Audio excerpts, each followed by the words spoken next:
सलाम आदाब, मैं हूं शम्स अब्दुल कासमी और आप देख रहे हैं मिलर टाइम्स। और मेरे साथ हैं सीनियर जर्नलिस्ट जनाब कुर्बान अली साहब। आज हम बातचीत करेंगे हाशिमपुर और मलियाना कत्ले आम के सिलसिले में।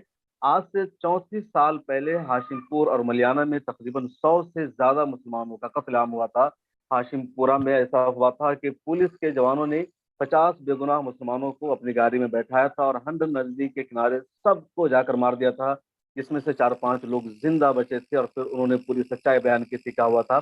ऐसा ही मामला मलियाना में हुआ था, जहां पुलिस के लोगों ने जाकर के 72 मुसलमानों को चुन चुन कर गोलियों का निशाना बनाया और सबको कत्ल कर दिया। इसके अलावा उसी महीने में यानी 23 मई 1987 को जेलों में बंद 12 मुसलमानों को भी मार दिया गया था। हाशिमपुरा के मामले में पिछले 2 साल कबल एक अदालत का फैसला आया और पुलिस के जवानों का सीआरपीएफ के जवानों को सजा सुनाई गई।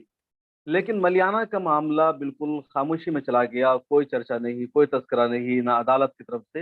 इस सिलसिले में पिछले महीना यानी अप्रैल 2021 में सीनियर जर्नलिस्ट जनाब कुर्बान अली साहब ने एक ट्रायल दाखिल की और इस सिलसिले में कहा कि इन लोगों को सजा मिलनी चाहिए, मुतालबा किया गया। हमारे साथ खुद कुर्बान अली साहब मौजूद है, उनसे जानेंगे कि अदालत का मामला कहाँ तक पहुंचा है, क्या कुछ हो सकता है और क्या हुआ था मलियाना में, क्योंकि कुर्बान अली साहब उस वक्त में मौजूद थे, जर्नलिस्ट थे, एक्टिव थे।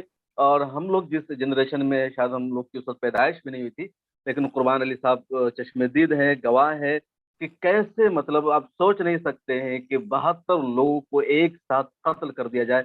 यहाँ एक का कत्ल होता है तो हंगामा बर्पा हो जाता है और 72 लोगों का कत्ल हो गया और अब तक इंसाफ नहीं मिला है, मुआवजा नहीं मिला है। अहले खाना आज भी दर दर की ठोकरें खा रहे हैं और निचली अदालत तक से भी कोई इंसाफ नहीं मिला है। आला अदालतों में जाने का मामला तो बाद में होता है। तो कुर्बान अली साहब, मिलर टाइम्स में आपका स्वागत है। सबसे पहले तो हम आपसे यही जानना चाहेंगे कि क्या हुआ था 23 मई 1987 को मलियाना में। जी शुक्रिया शम्स तबरेज़ साहब, मिलर टाइम्स पे मुझे दावत देने के लिए और अपनी बात रखने के लिए। देखिए, ये 34 बरस पुराना मामला है और मैं उस वक्त लखनऊ में एक वीकली होता था, रविवार और संडे, जो आनंद बाज़ार ग्रुप से शाया होते थे, उनके साथ वाबस्ता था और लखनऊ में रहता था। अप्रैल में मेरठ में ये खौफनाक फसादात शुरू हुए। 14 अप्रैल शब बारात का दिन था और उसमें जैसा होता है आपस में हिंदू मुसलमानों के बीच में झगड़ा हुआ और करीब 10-12 लोग मारे गए। लेकिन उसके बाद तकरीबन 1 माह तक कशीदगी बनी रही। कशीदगी क्या, फसादात का सिलसिला चलता रहा 2-2, 4-4 दिन के वक्फे के बाद। और जब 22 मई आई तो उस वक्त तक ऐसा लगा कि मरकज़ी हुकूमत, जो कि राजीव गांधी की क़यादत वाली हुकूमत थी, और सूबाई हुकूमत, जो कि कांग्रेस पार्टी की वीर बहादुर सिंह की क़यादत वाली हुकूमत थी, उसमें आला सतह पर यह तय किया गया कि मुसलमानों को सबक सिखाना चाहिए। और इसलिए पहला वाक़या हाशिमपुरा मोहल्ला, जो बिल्कुल मेरठ शहर के बीचों बीच है, वहाँ पेश आया। वहाँ फ़ौज की मौजूदगी में उन्होंने हाशिमपुरा के काफ़ी लोगों को, 100-150 लोगों को गिरफ्तार किया और उसमें से छांट करके जो नौजवान थे, हट्टे-कट्टे थे, 50 मुसलमान, उनको एक तरफ किया और उनमें से काफ़ी लोगों को, बाकी जो बचे हुए थे, जेल भेज दिया। जो बुज़ुर्ग थे उन्हें वापस कर दिया।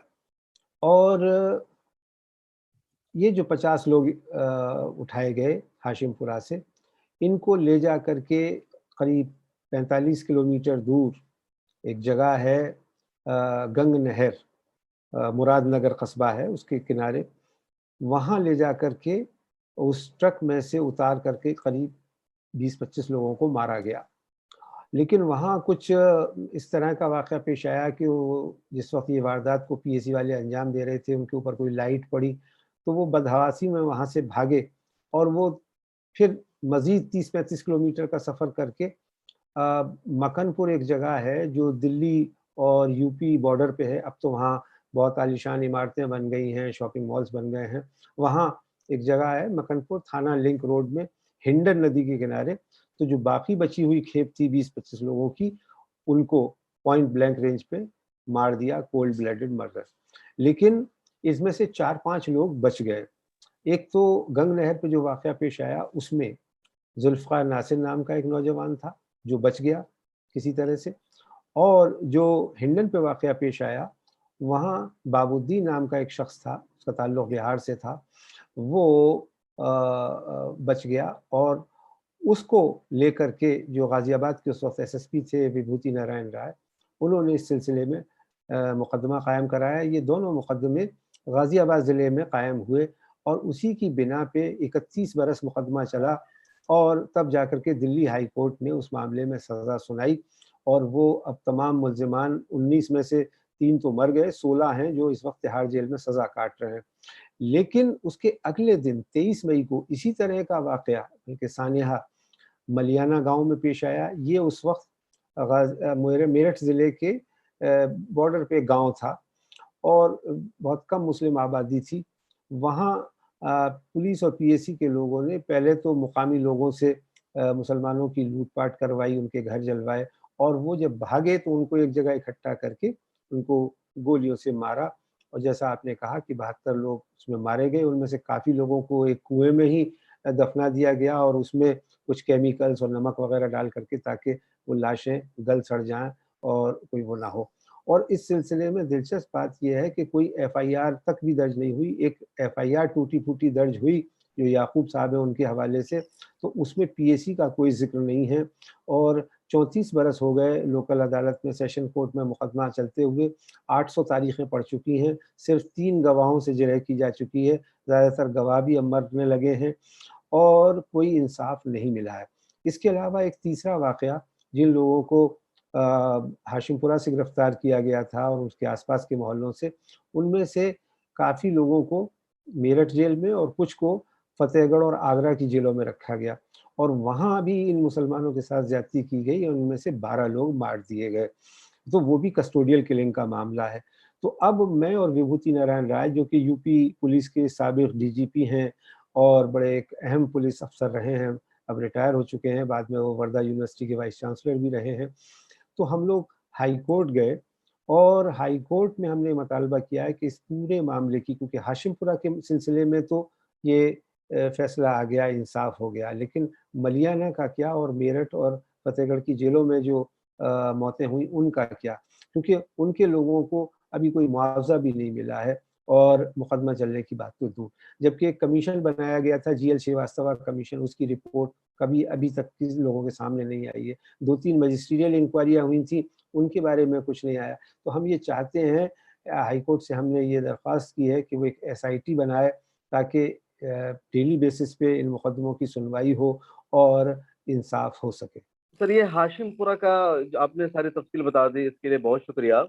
ہاشم پورہ کا جو معاملہ تھا اس میں اتنے دنوں بعد فیصلہ آیا تھا، جس میں سے 3 لوگوں کی موت ہو چکی اور جو لوگ سزا کاٹ رہے ہیں وہ بھی اخیر عمر میں پہنچ چکے ہیں۔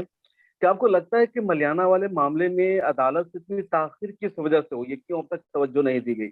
دیکھیے، وجہ جیسا میں نے ابھی آپ کو عرض کیا کہ ہاشم پورہ کا جو معاملہ ہے، جو کہ ہندوستان میں، آزاد ہندوستان میں کسٹوڈیل کلنگز کا سب سے بڑا معاملہ ہے، وہ اس لیے عوام کے سامنے آ سکا، میڈیا کے سامنے آ سکا کہ ایک بہت ہی ایماندار پولیس افسر تھے وبھوتی نارائن رائے۔ جب یہ واقعہ ان کے ضلع میں ہوا، پہلا واقعہ تو 7-8 بجے کے قریب مراد نگر گنگ نہر میں ہوا، وہ بھی ان کے علاقے میں ہے، اور 1-1.5 گھنٹے کے بعد تقریباً 9 بجے کے قریب یہ معاملہ ہنڈن ندی پہ دلی کے قریب انجام دیا گیا۔ تو انہوں نے جو باب الدین اس میں بچ گیا تھا اور جو چشمدید تھا اس سارے واقعے کا، اس کے ذریعے سے ایک ایف آئی آر غازی آباد میں قائم کرا دی اور وہ مقدمہ چلا۔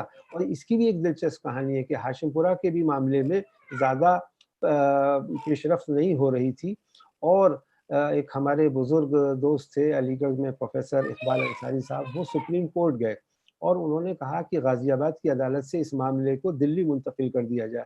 چنانچہ یہ معاملہ سن 94-95 میں دلی منتقل ہوا، سن 2000 میں معاف کیجیے گا، اور پھر 30 ہزاری کورٹ میں مقدمہ چلا، اور وہاں پر یہ اس عدالت نے فیصلہ سنایا کہ یہ تو بات صحیح ہے کہ اس میں یہ 40-45 مسلم نوجوانوں کا قتل کیا گیا ہے، لیکن جو قاتل تھے وہ آئیڈینٹیفائی نہیں ہو سکے، اس لیے ان سب کو بری کر دیا۔ یہ 31 مارچ 2015 کا فیصلہ تھا۔ اس کو پھر یو پی گورنمنٹ نے چیلنج کیا، اور 2-3 وکیل ہیں جیسے ورندا گوور، ریبیکا جین، इन लोगों ने फिर इसको हाई कोर्ट में चैलेंज किया और NHRC की मदद से वो इस मामले को जिसको कहते हैं ना कि पाए तकमील तक ले गई और फिर दिल्ली हाई कोर्ट ने 31 अक्टूबर 2018 को फैसला सुनाया और बहुत ही वो मार्के का जजमेंट है, उसको पढ़ना चाहिए। उसमें कहा कि ये पुलिस से उम्मीद ये की जाती है कि वो उनकी हिफाजत करेगी आम लोगों की, और यहाँ पुलिस ने ही, PAC ने ही उन लोगों को जिनको उसने गिरफ्तार किया था अपनी कस्टडी में उनको इस तरह से दर्दमंदाना बेदर्दी के साथ मारा और वो अब लोग जेल में हैं। लेकिन मलियाना में क्योंकि जो डिस्ट्रिक्ट एडमिनिस्ट्रेशन था वहाँ का और जो मैंने बताया ना कि गवर्नमेंट थी, उसका मकसद ये था कि ये इसको रफा-दफा कर दिया जाए, इसके मामले में कोई जानकारी ना मिले। वो तो मीडिया ने काफ़ी उस वक़्त में इन सारी चीज़ों को मंज़र-ए-आम पे लाया और ये हुआ कि जब मलियाना की बात उठी तो चीफ मिनिस्टर ने खुद कहा कि 10 लोग PAC की गोली से मारे गए। फिर ये हुआ कि डिस्ट्रिक्ट मजिस्ट्रेट ने कहा कि नहीं 12 लोग मारे गए। फिर 3 दिन बाद कहा कि 15 लोग मारे गए।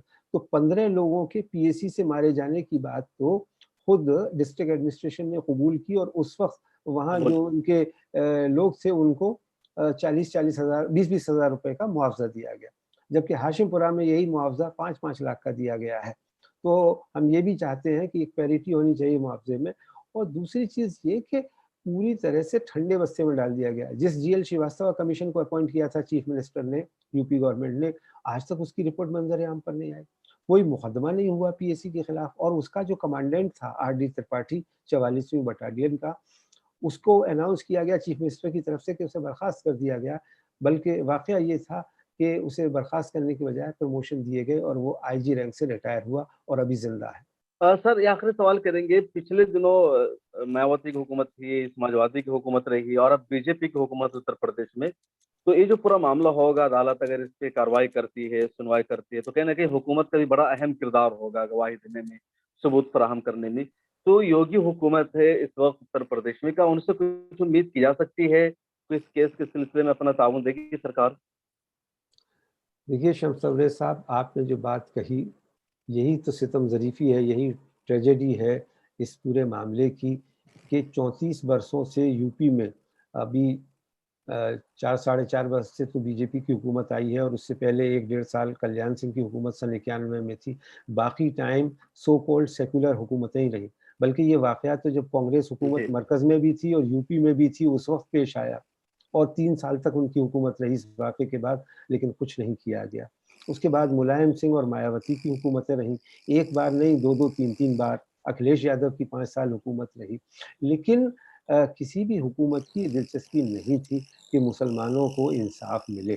अब आपने जो कहा कि योगी हुकूमत इसमें ज़ाहिर है कि रखना डालने की कोशिश करेगी जितना डाल सकती है, लेकिन हमें अदालत से उम्मीद है क्योंकि दिल्ली हाई कोर्ट ने हाशिमपुरा के मामले में फैसला सुनाया, उस बहुत ही मार्के का फैसला सुनाया, तो हमें उम्मीद है कि इलाहाबाद हाई कोर्ट भी हमारी इस पिटीशन पर कार्रवाई करते हुए उन तमाम दस्तावेज़ात को अपने पास तलब करेगा कि जिसमें इस बात की गवाही मिलेगी कि PAC के लोगों ने मलियाना में कत्लेआम किया और 12 लोगों को मेरठ और फतेहगढ़ जेलों में मारा गया। ये तो बिल्कुल साफ मामला है, इसमें तो कोई ढकी-छुपी बात ही नहीं क्योंकि जेलों में मारा गया और उसमें जब ये मामला सामने आया तो उस वक़्त के जो जेल ऑफिसर्स थे उन्हें सस्पेंड किया गया, FIR दर्ज की गई। तो हम ये चाहते हैं कि जो सारी चीज़ें ठंडे बस्ते में डाल दी गई हैं, वो निकाली जाएँ और आने वाली नस्लों को ये पता चले कि इस जमहूरी निज़ाम में हिंदुस्तान में मरकज़ी जो हमारी कैपिटल है दिल्ली, उससे महज़ 65 किलोमीटर की दूरी पर इस तरह के वाक़यात को अंजाम दिया गया, जो किसी भी डेमोक्रेसी में, जमहूरी निज़ाम में एक्सेप्टेबल नहीं है और ये इंसानी हकूक़ की खुलेआम एक तरह से कहें तो मतलब इतनी बेदर्दी के साथ इंसानी हकूक़ को पामाल किया जाएगा, इसकी कोई दूसरी मिसाल देखने में नहीं आती। बहुत शुक्रिया। तो हमारे साथ हैं कुर्बान अली साहब, सीनियर सहाफ़ी, तज्ज़िया-निगार हैं और उन्होंने तफ़सील से बताया कि आज से 34 साल पहले 22-23 मई 1987 को हाशिमपुरा और मलियाना में क्या हुआ था। ये दोनों मेरठ का एक गाँव है, मेरठ उत्तर प्रदेश में आता है और जहाँ उत्तर प्रदेश में कांग्रेस की सरकार थी और बेदर्दी से CRPF के जवानों ने कत्लेआम किया था, जिसका एतराफ़ सरकार ने सबने किया है। अदालत से भी तकरीबन बातें PAC साबित हो चुकी है। PAC کہ اس قتل میں انتظامیہ یعنی ایڈمنسٹریشن ملوث تھی، سرکار ملوث تھی، اور ایک سب سے بڑا کہہ تو آزاد ہندوستان کے 70 سالوں میں ایسی ظلم کی مثالیں بہت کم ملے گی کہ جہاں ایڈمنسٹریشن کے لوگ ہی قتل عام کرے، بے گناہوں کو مارے۔ ایسے فسادات میں تو دونوں طرف سے قتل ہوتا رہا، لیکن اس طرح کی مثال شاذ و نادر ملے گی۔ اور اتنے بڑے معاملے پر چپی سادھی رکھی ہے ایڈمنسٹریشن نے بھی، حکومت نے بھی، میڈیا میں بھی کوئی زیادہ اس پہ چرچا نہیں ہوتا، بہت کم ہوتا ہے۔ اور سرکار کی طرف سے تو خاموشی ہے ہی، عدالت کی طرف سے بھی کوئی خاص توجہ سامنے نہیں ہے۔ اب ایک مرتبہ پھر قربان علی صاحب نے کوشش کی ہے بے گناہوں اور مظلوموں کو انصاف دلانے کی۔ امید کیجیے، دعا کیجیے کہ ان کی کوشش رنگ لائے، کامیاب ہو، اور جو بے گناہ ہیں، جو مظلوم ہیں، انہیں کم از کم معاوضہ ملے، اور جو ظالم ہیں انہیں سزا مل سکے۔ آپ اس بارے میں کیا سوچتے ہیں؟ کمنٹ سیکشن میں اپنی رائے ضرور دیجیے۔ بہت شکریہ قربان۔